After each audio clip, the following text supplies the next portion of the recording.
వాస్తవానికి పాపం అతని పేరేంటి?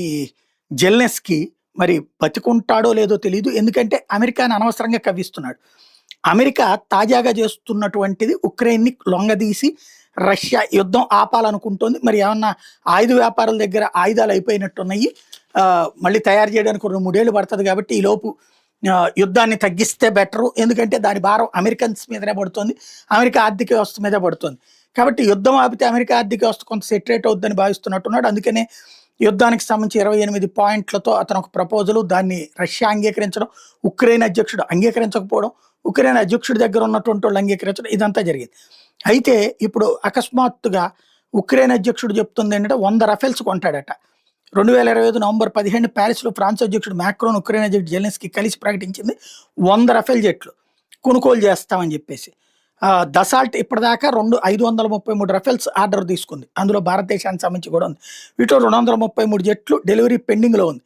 ఇంకా ఉక్రెయిన్ ఇప్పుడు 100, ఇండియా 114 అడుగుతున్నటువంటి పరిస్థితి.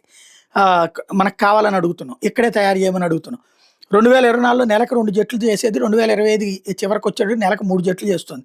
నెలకి 4 జెట్లకి ఇప్పుడు ప్లాన్ చేస్తున్నారు.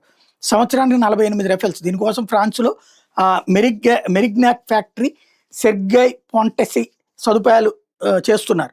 అదే సందర్భంలో భారతదేశంలో హైదరాబాద్‌లో ప్రిపేర్ చేస్తున్నారు. Dassault plus Tata advanced systems TASL కలిసి రఫేల్ ముందు భాగము, సెంట్రల్ ఫ్యూజిలేజు, వెనక భాగం, లేటరల్ రియల్ సెక్షన్స్ ఇవన్నీ ఇక్కడ తయారీకి ప్లాన్ చేస్తున్నారు.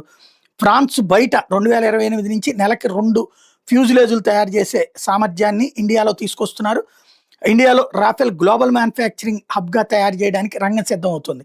ఐఏఎఫ్ ప్రతిపాదించినట్టు 114 రఫేల్స్ $22 బిలియన్ అంటే 2 లక్షల కోట్లు 60% పైగా మేక్ ఇన్ ఇండియాలోనే చేయడానికి ఓ పక్కన రఫేల్ ఒప్పుకుంది.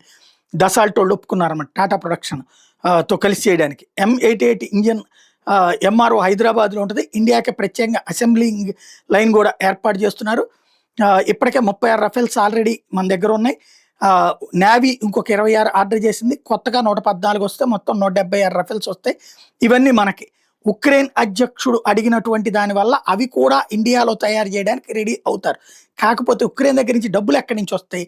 అమెరికా ఒప్పుకుంటుందా దాన్ని కొనివ్వడానికి అన్నదే ఇక్కడ ప్రశ్న.